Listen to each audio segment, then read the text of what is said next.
Welcome to the How Humans Work podcast. I am your host, Jeff Z, Jeffrey Salaji. So glad to have you here.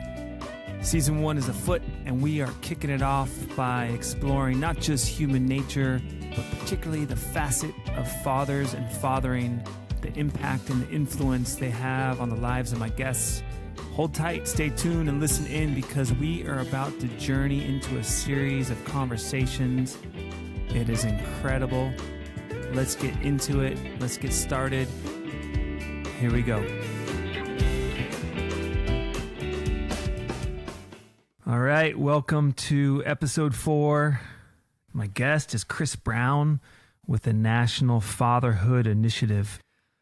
I'm very excited to share this conversation with you where Chris and I talked about a lot of issues around fathers and his work in supporting fathers. But before we do that, I want to just take a minute and say what a journey it's been. And thank you for those who've been following the first 3 episodes. I really appreciate you listening in. If you haven't heard those episodes, they're incredible. Thank you, Luis. Thank you, Araceli. Thank you, Jonah, for the conversations and the stories around your fathers. I've been hesitant to do a pre-show. One of the reasons I've been hesitant is because I found myself getting caught up in perfectionism. And when I was getting caught up in my perfectionism, I realized it's just better to let the shows speak for themselves. And I really do think those conversations have been able to speak for themselves. In this case, on this episode and with this show and with this guest, I do want to do a pre-show, and there's a couple reasons for that. One of the reasons is it's a pivot. It's a real change from the deeply interpersonal stories of my guests with their fathers and what's going on in their life. In this case, we're pivoting more towards someone, Chris, who works in a field and has a collective understanding of how we find, support, and create fathers. Chris and I just met back in September when we recorded this interview. So our familiarity is not as deep as with my other guests who I know. And it's also the focus of it is looking at a wider view of what's going on in this space and how things can get done and are done to serve and support fathers. I also wanted to do a pre-show because at the end of the conversation, the call dropped. So I wasn't able to give a proper thank you and a full gratitude and honoring of Chris for being on the show. So Chris, thank you so much for showing up, for having the conversation, for sharing your insights around the importance of fathers and what we can do and what you're doing. And especially, I want to say thank you for doing the work that you do. It's amazing to see, witness, to know that it's going on. It gives me a lot of heart and hope for the unseen amongst us in the country who are doing important social good. So thank you so much. And that said, just so you know, Chris Brown is the president of the National Fatherhood Initiative, and he is an expert on fathering and teaching the know-how and building up men. They have a lot of programs at the National Fatherhood Initiative. You can find some of those links on my website at howhumanswork.us. Along the way, I do want to say that Chris is going to share some personal things that touch me. I hope they touch you, and you can see the connection between his sense of purpose in life, where he's coming from, and his own childhood experiences with his own father and the challenge that he faced and how that informed, shaped, and oriented him towards showing up for dads. Chris Brown, welcome to the How Humans Work podcast. I'm really grateful for you joining me today to talk about fathering. Chris, welcome, and thank you so much for being here. I'm honored, Jeffrey. Thank you for having me. Most of my guests in this season have been people who don't necessarily do fathering work or fatherhood initiatives. So I'm going to go straight to the conversation of fathers and how fathers work in our lives. So why do dads matter? Well, if you look at the research over many of the past decades, there's a huge body of research that shows that when fathers are involved in the lives of their children, they have a much greater chance of being healthy in all aspects, so physical, social, emotional, spiritual, etc. So we, in fact, have a publication called Father Facts, which is now in its 8th edition. And it's the most comprehensive collection of data and research related to, one, the importance of dads in children's lives, and secondly, what happens when children grow up without a father in the home. Yeah. So that's quite widely used by academicians, by people in the field who are working with dads. It's used to convince politicians, for example, and other decision makers that, hey, maybe we need to do a local fatherhood initiative to try to get more dads connected with their kids. Why is it challenging for fathers, in your estimation, to actually be involved? Well, in most cultures, both the broader American culture and subcultures, immigrant cultures and subcultures within America, many men are raised to, focus on being a financial provider. They don't have a holistic concept of being an involved father. So obviously financial provision is important, but even more important for kids is the emotional, social, and spiritual involvement of their dads. We often like to say at National Fatherhood Initiative that kids spell father involvement T-I-M-E, so it's time. And so when we look cross-culturally, really, kids need the same thing from their fathers, and they need that involvement. And we do not, unfortunately, raise our boys with that perspective. We do a much better job of raising our girls to be involved moms than we do raising our boys to be involved dads. I really like what you're saying there about the monetary resource identity, which is obviously so fundamental. But then I'm thinking about, well, if you're in a stressed community and you have, poverty or lack of resources, and then you don't have even that tool to be a fatherhood in that way financially, that there's a challenge that comes along with that there's no complementary point of view of what makes a good father. Yeah, and I'd argue just the opposite. There is a complementary view, and it's really put out there and implemented by the many partners we have across the country who run our fatherhood programs and use our fatherhood resources. Many of those organizations work with dads who are, you could call them disenfranchised, at risk, but many of these dads are, employment challenged. Either they're unemployed or they're underemployed.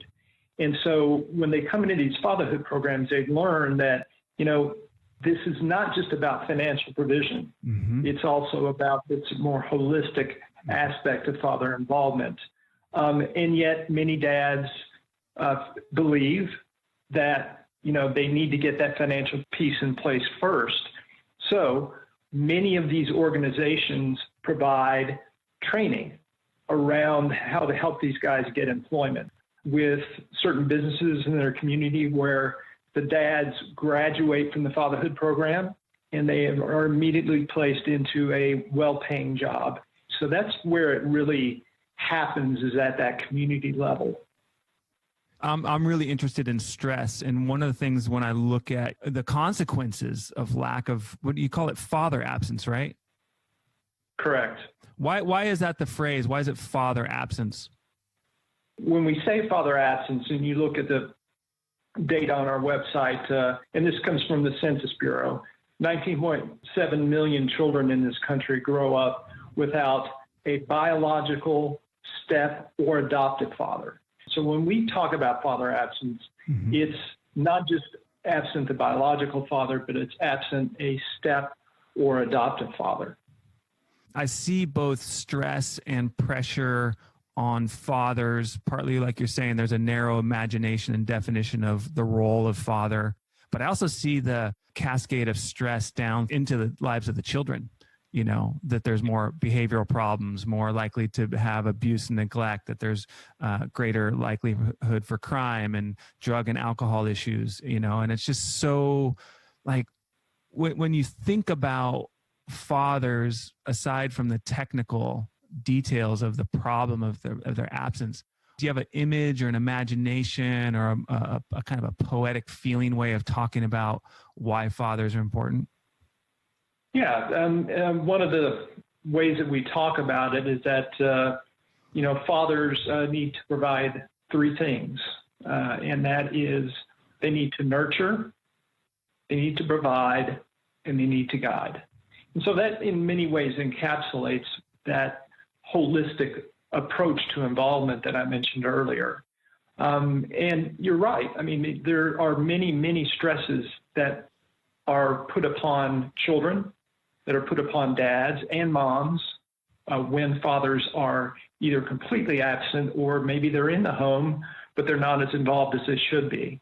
And there's just a litany of poor outcomes for children in terms of them having a higher risk than children who grow up with involved fathers. Now, that doesn't mean that every single child who grows up with an absent father is going to be doomed to failure. We're very clear about that as well. But when you look at it from a population-based perspective, we see the research is very clear. Yeah, no, I think that's a really important point, because creating maybe a fear mindset and a negative narrative around that as an automatic outcome is good to clarify that's not the case.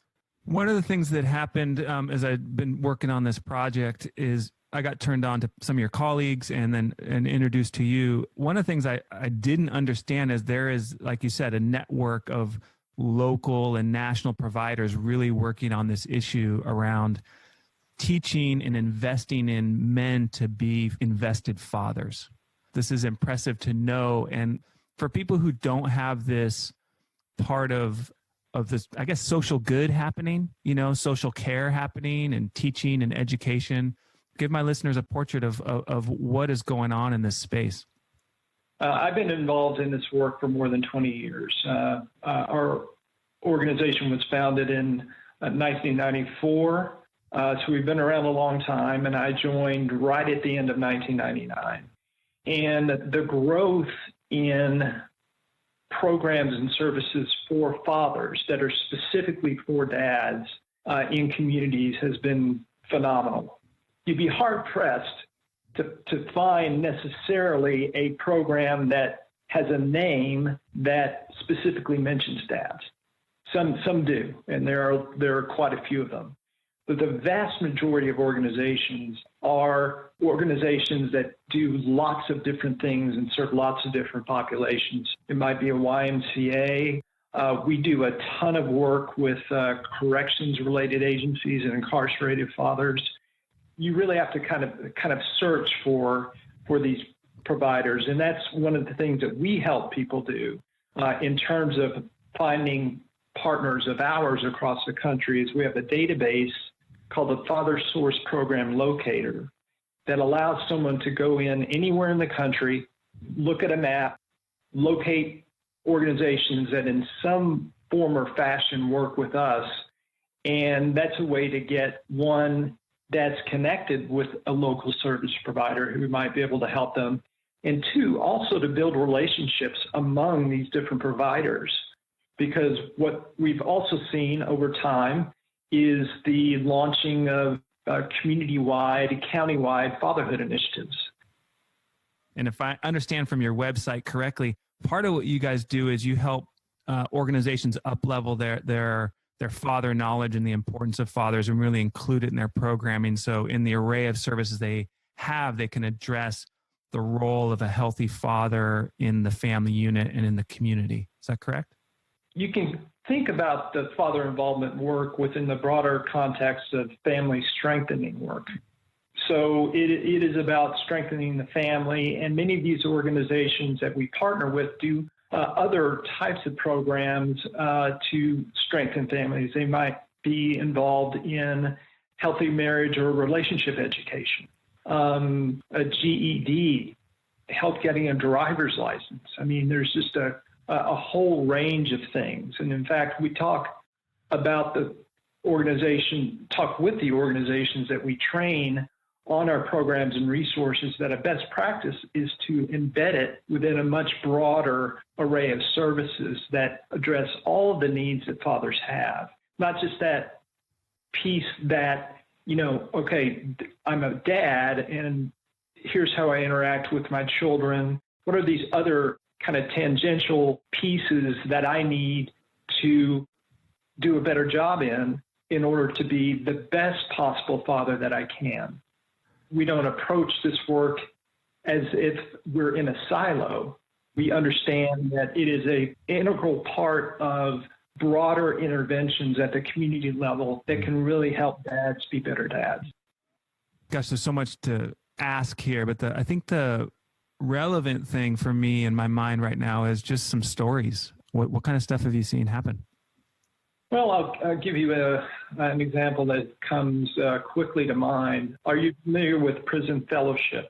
I am not. Okay.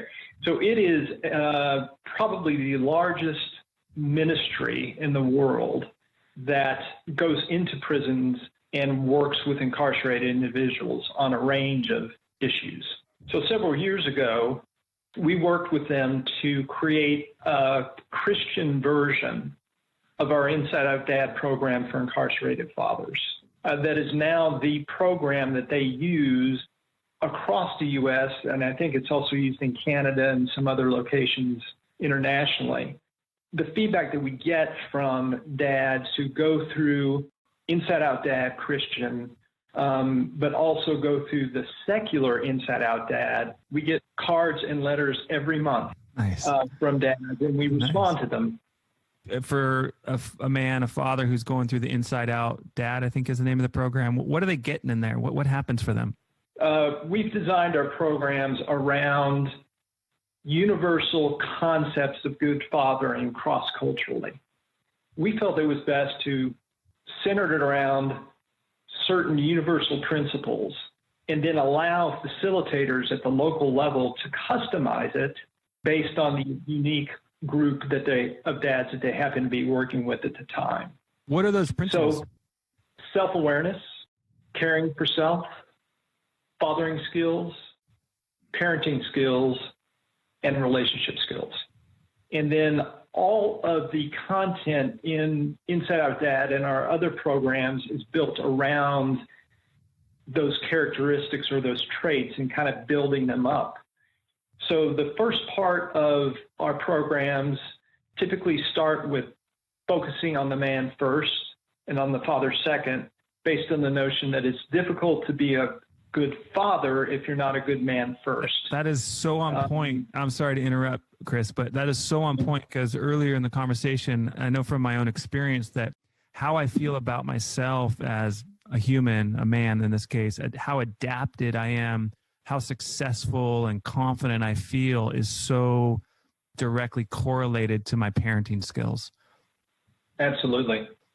You can't put someone in a toxic condition and expect them to express good fathering characteristics. I feel really strongly about that. So thank you for saying that. Sure. Yeah. And that's, again, part of the work that our partners do at the local level is really helping these dads get out of that kind of toxic situation, building them up as men and then building them up as fathers and as partners. What's a good father, one or two, really important fathering skills to have? One of the things that, and this is partly an attitude that leads to certain skills, is many men and moms as well are raised to think that discipline and punishment are the same thing when they're not.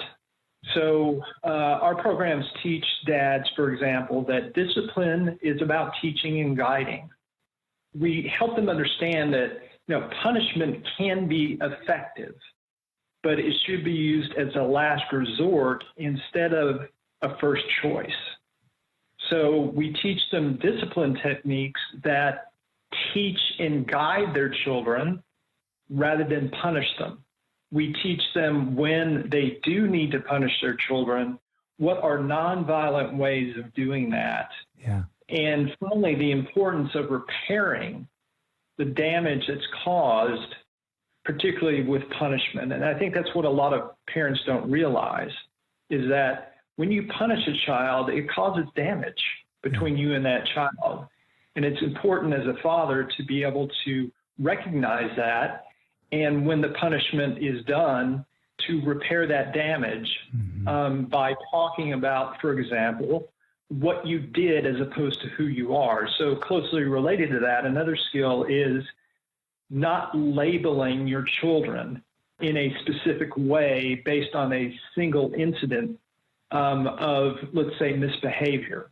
So, for example, not saying, you're a bad person for doing X, but what you did, X, is a bad thing. If that distinction makes sense. Your children's character, you are helping them understand that certain actions are not appropriate, but that doesn't reflect necessarily on who they are as people. Too many parents, unfortunately, do the opposite, and it really hurts their children's self-esteem, their self-concept, their self-image. I mean, it's right in there. It's not just good parenting or good fathering skills. It's just good human relationship skills. And I love how much social science research is coming out about how we understand human nature, how we work, how we thrive. I'm sure you're familiar with the adverse childhood experiences. Yeah, in fact, and particularly when we train facilitators of the Inside Out Dad program for incarcerated fathers, we cover ACEs, because incarceration itself is an adverse childhood experience, having an incarcerated parent. Yeah, I mean, as institutionalized forms of father absence, right? It's very problematic. I'm curious how you found yourself, Chris, in this work. Did you know that it was what you wanted to do? Did you just fall into it? How'd you get into this work? Yeah, I did. In fact, there's I share with people when they ask me this question that it comes from two places. One is professional, the other is personal. On the professional level, I'm an anthropologist by training. And so one of the things that I had been doing on a personal level is working through my own father absence issues. And I'll get back to that in a second. Yeah. But realizing as an anthropologist that so much of what was happening in our culture around father absence had to do with cultural norms and values, et cetera, that discouraged involved fatherhood. And so I started working with some folks who recognize the same thing. And we started to do some things locally in the Austin, Texas area to build up organizations' capacity to serve dads here.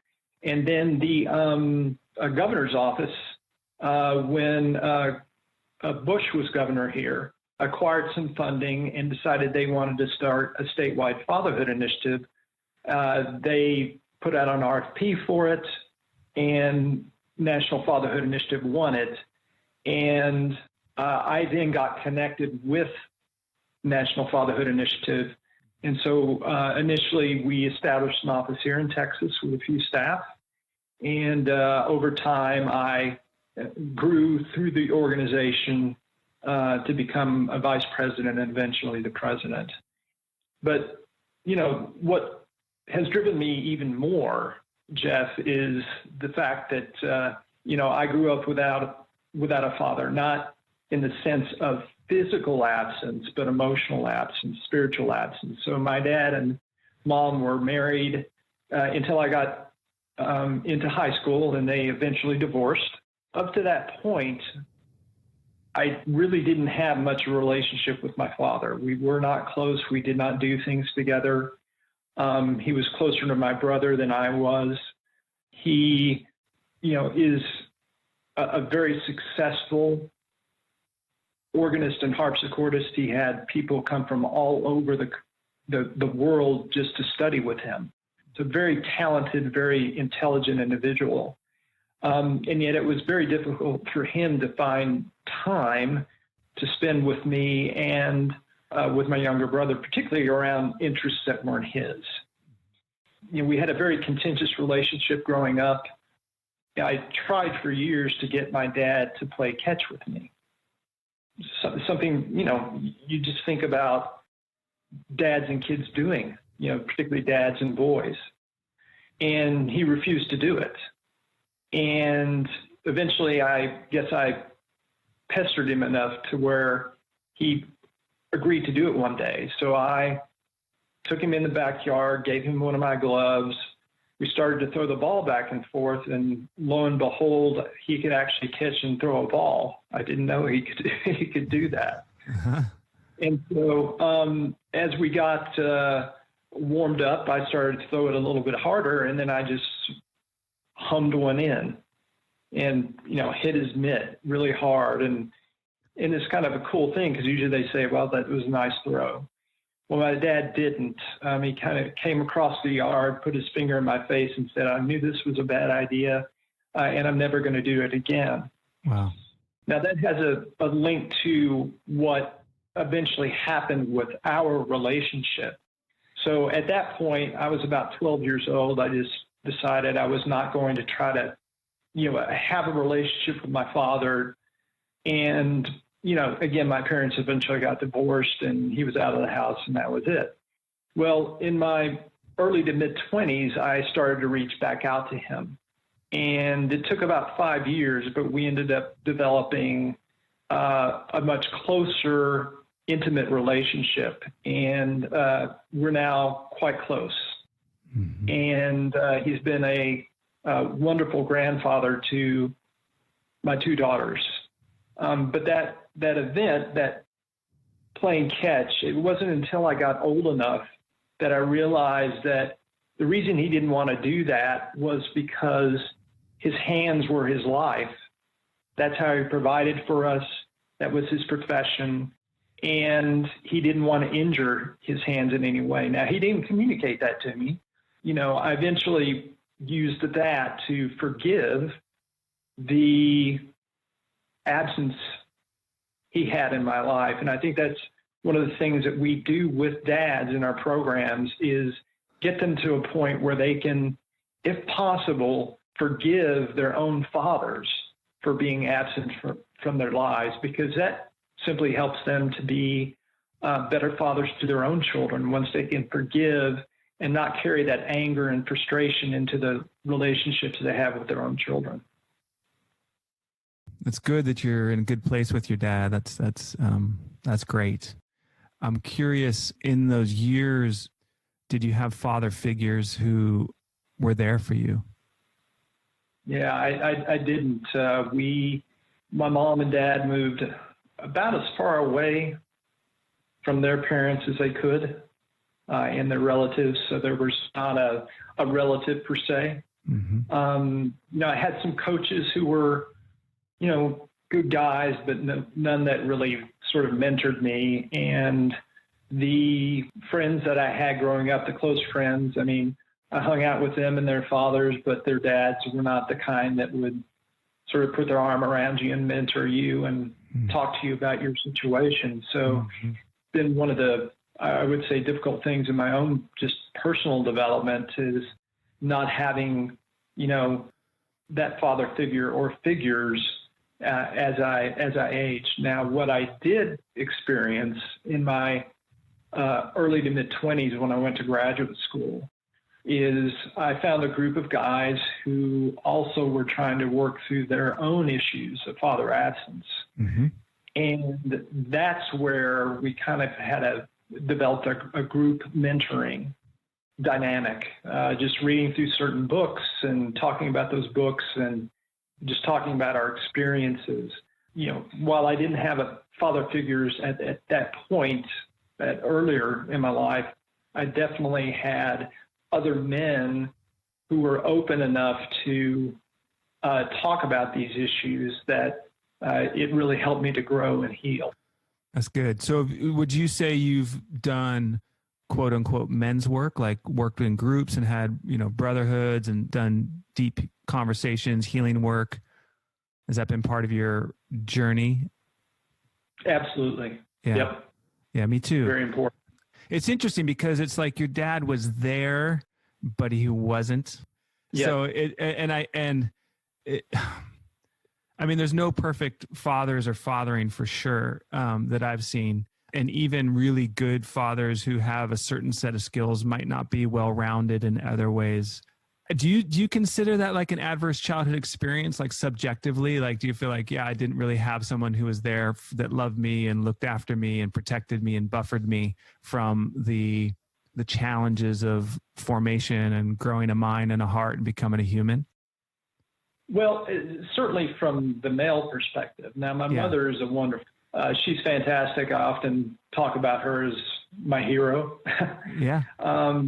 She was just fantastic. So from that perspective, I think she definitely helped me to understand what it means to be a connected human, but, certainly not from a male perspective. And I think that's one of the things the research shows is that children benefit from the unique gifts that moms and dads bring to parenting.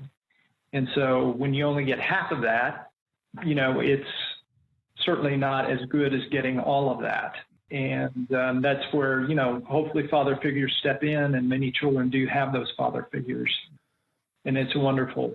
So you're making me get very close to gender questions and same-sex families and that, but I want to stick for a little longer with the more personal experience. And one of the things I resonate with about you and having this conversation and hearing a little bit more about your story is father hunger and the need to be seen, acknowledged, understood. And my parents had a somewhat volatile relationship, and my dad had some very serious, aggressive, punitive strategies as a primary way of being a family member. He had other things too, like, when you started telling the baseball mitt story, I remember I was really hating my first season in baseball and didn't feel like I had the coordination. And he took me out and worked me through it. And he was there. And, I can still remember when he threw me a soft pitch ball and I just cracked it, for the first time. I felt like, oh, that's what it's like. And he lit up, he was happy. And he's like, you could do it, but in my mind, I'm like, yeah, but that was underhand, but still he took that moment, he brought his friend out, he took that moment. And I have other moments through my life with my dad, which were really cool. But there was other moments where his anger and his inability to negotiate his own emotional territory and stresses came out in toxic ways. There's no other way to say it. But I ended up with a deep resentment and mistrust of men, particularly their capacity for violence. And, there's other ways in which the culture illustrates that. So it's not just my father alone, but I had this deep father hunger. I had this other hunger. So I started seeking out mentors, men's work from a very young age. I went on my first men's retreat when I was 19 up in the Redwoods in Mendocino. And so I got this early exposure to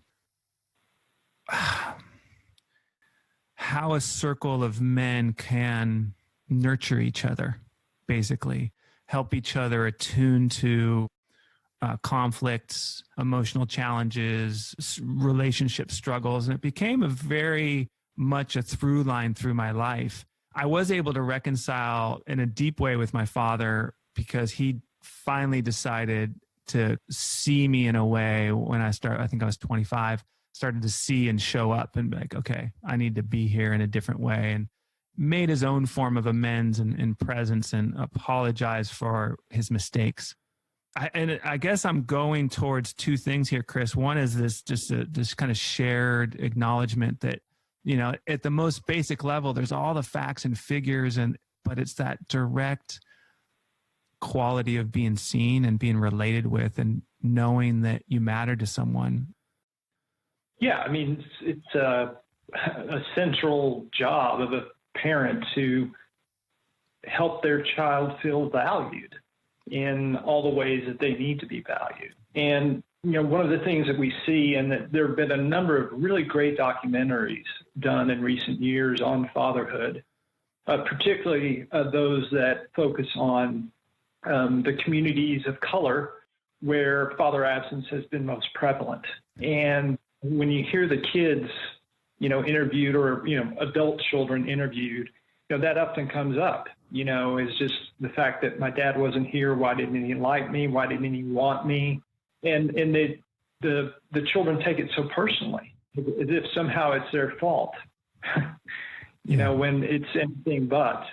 So I think you're absolutely right. I mean, that's the underlying piece for all of these statistics that we see around father absence, is that value piece, that love of someone who is critical to you, and that's what in part places kids at greater risk of these poor outcomes. Yeah. There's a few things on my mind, but before we leave you, I want to know if you have like a personal mission. I'm sure the National Fatherhood Initiative has a mission, but do you have a personal mission?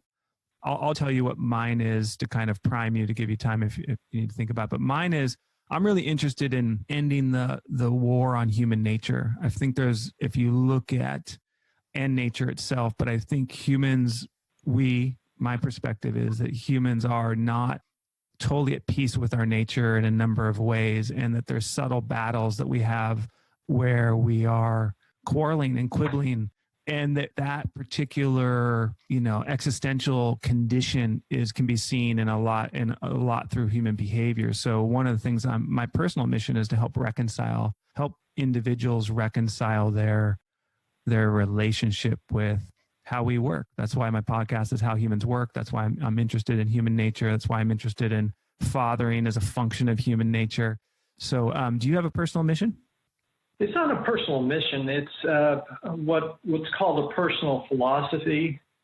The personal philosophy kind of infiltrates, or I want it to. It doesn't always happen. The personal philosophy piece is to embrace life with compassion for self and others. I've had a hard time in my life having compassion for myself, not so much for others, but for myself, to commit with focus to what matters most.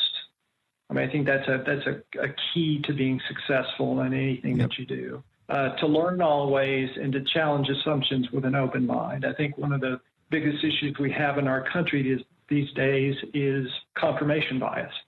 And so some of the fundamental choices that I've made is to be the predominant creative force in my life, choose to be healthy, and choosing to be free. And then finally, primary choices, I choose to focus my professional life on a positive social impact that will leave a legacy. That's been a big driving factor in my work at NFI, has been leaving that legacy. And as I share it sometimes with staff, and they don't necessarily like this, and with my family, if I walk out in the street and get hit by a bus an hour from the time we finish this interview, I will have accomplished a lot. Wow. I love the clarity. I appreciate you being willing to share it. I know I kind of put you on the spot with it, but those are very well thought out, cultivated attitudes and approaches, philosophical. So thank you. I wanted to spend a little more time, if you have it, talking about people of color, so many layers of advantage for being white versus being a person of color. And then just, the idea of gender in itself, fathers, mothers, and this more gender fluid world. And what do you think about each of those? Yeah. So, when you talk about, communities of color, obviously they've been, as I mentioned earlier, most impacted by father absence. The good news is that we've seen a slow decline in the number of Black children growing up without their fathers. And that's something that nobody talks about. And so whenever I, get an opportunity to come on a podcast like this or to do a presentation, I make it a point to share that. It's still unacceptably high, much higher than other ethnic and racial groups, but it's part of the good news. But we're seeing the most rapid rise in the number of Hispanic children growing up without their dads. There's definitely a need, and many of the partners that we work with serve dads of color in helping them, to be better dads. Just to stop at that point, and I'm like, okay, what's my relationship to that? right? What can I do in relationship to that? And one of the things I am seeing as an indirect solution is from the programs and understanding I've learned that the red zones and the disenfranchisement from being able to own home and home ownership in the 40s and 50s and earlier versions of that made a huge difference in the income gap and the wealth in family systems racially. So for me, I'm going, well, investing in people of color who have been disenfranchised in terms of long-term family wealth, that home ownership is actually kind of related to this issue around fathering. I mean, I don't know if you see those kind of connections, but that's where I'm going. What can I do? What's my relationship here? Yeah, there's certainly some connections there. Now, I can't share with you anything that I'm aware of on the research front. Doesn't mean that doesn't exist. But I really can't speak so much to that piece. Okay. But what about just the answer? What can an average anybody do to support fathering in more challenged communities? Well, I think one is, looking for organizations that either serve or want to serve dads and volunteering to run a fatherhood program. So that's probably the most practical thing that you can do. Great. The second thing you can do that through the National Fatherhood Initiative? Right. That father source locator I mentioned earlier. Great. Can help you locate organizations in your community. On a broad scale, you could start a fatherhood initiative in your community. Mm-hmm. And we have an entire process for that called the community mobilization approach that we've used in communities across the country that end up starting broad-based fatherhood initiatives. So if you want to have a broader impact than just on, from a direct service standpoint, that's much more of a kind of a cultural approach to addressing father absence on a wide scale in a community. And as far as, changing gender norms, in terms of, what's acceptable for men and women to do, really has nothing to do with what children need. They need the same things from their fathers and mothers, whether dad's a stay-at-home dad or mom's a stay-at-home mom, whether, dad's, and you see this may be the more quote-unquote nurturing individual and mom's not as nurturing. At the end of the day, kids need the same thing. So, when people bring up the issue of changing gender norms and how that's affected parenting, it's definitely affected parenting. But at the end of the day, the kids need the same thing from both parents. Yeah. So it's about just focusing on the capacity of the adults in the room, whoever they are. Right. What about trans men programs? Are any of your programs serving that population? They're not. And the research on, that population, same-sex couples, is only beginning to grow in terms of what, for example, we know is similar to heterosexual couples and raising children to what might be different in raising children in a same-sex household. And then, of course, you've got transgender and you've got all sorts of other individuals in the LGBTQ community who want and are parents. What we talk about now is the fact that, regardless of sexual orientation, and again, I come back to this, children need the same thing. And so we, when people ask us, for example, is it appropriate for a same-sex male couple to go through our fatherhood programs, we say absolutely. Absolutely. It has nothing to do with their sexual orientation. And in fact, they're going to learn things that are going to improve their relationship, communication, co-parenting, all sorts of things. It's something I'm curious about, but actually don't have a lot of knowledge about. So thank you for entertaining the questions and answering them and just being open to the inquiry. I'm feeling really complete. I'm feeling like, wow, this has been a fantastic conversation. I really appreciate what you're doing most of all. And then your own personal journey, just as a son and as a father, to have a time just to share that and talk with you. So I appreciate that. very much. You bet. One of the things I'm doing, because it might be it's my fairness kind of guilt wiring, because I'm always like asking questions. I'm the questioner, as it were, being the host. I think I like to have fair play here, and just, if you have a question for me, I want to turn the tables here. And if you have anything, you're like, hey, you've been asking this, where are you coming from? Whatever it is, I want to open that up to you. Sure. Well, I mean, and I might have missed this earlier, and I apologize. I assume you have kids? Yeah, I have two daughters. I have a 16-year-old daughter, Abigail, and a 13-year-old daughter, Mirabelle, and they're in 11th and 8th grades, and they're remote learning right now, and they are amazing. I grew up with three brothers, so it was incredibly novel to witness girls and watch, and still is, their journey. So I'm a father of daughters. Okay. Well, I am too. I've got two daughters, 25 and 22. And so my question to you, Jeffrey, is at this point in their life, in terms of what you've seen, what would you say has been the most challenging time for them? Well, I think for my younger daughter, when we moved communities within the same county, and when she did her move from the one school at the end of 5th grade to the new community at 6th grade, that was very challenging for her. It took her a year, but she did that really, really well. So that was hers. My older daughter, I would say there's been more than one that come to mind. Early primary school, every Monday going to school was a battle, really. It was very difficult. There was a lot of emotions and stress. And then middle school, I think it was 7th grade, she had a really rough social year. And then 9th grade, when she did a year at a Catholic private school, was academically very stressed out. So there's a three-way tie in her journey.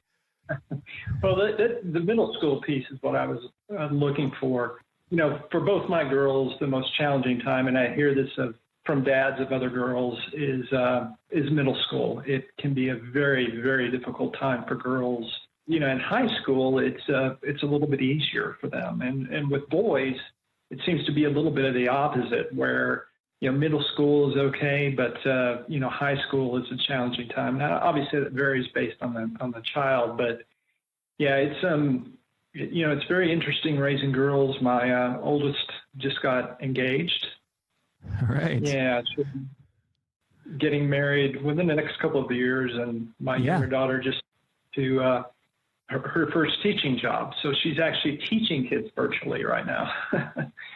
What a way to start. I don't want to make it bad or difficult, but I'm going, wow, that's a hard way to start a teaching career, but good for her for being in there and doing it. Yeah. And then, one piece of advice that, unsolicited that I was going to actually ask, I was going to be like, okay, since we're here, you're 9 years ahead of me in the parenting cycle. What do you got?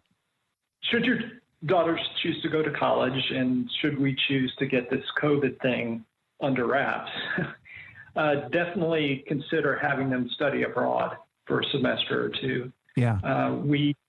Our older daughter went to Dublin. Did she go to Trinity? She went to University College Dublin. Yeah. And our younger daughter went to Italy, and it was just great experience for both of them, and something that we were really happy we were able to, provide for them.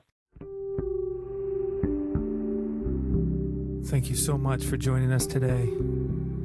Please follow us on your favorite streaming platform and share our podcast with your community and friends.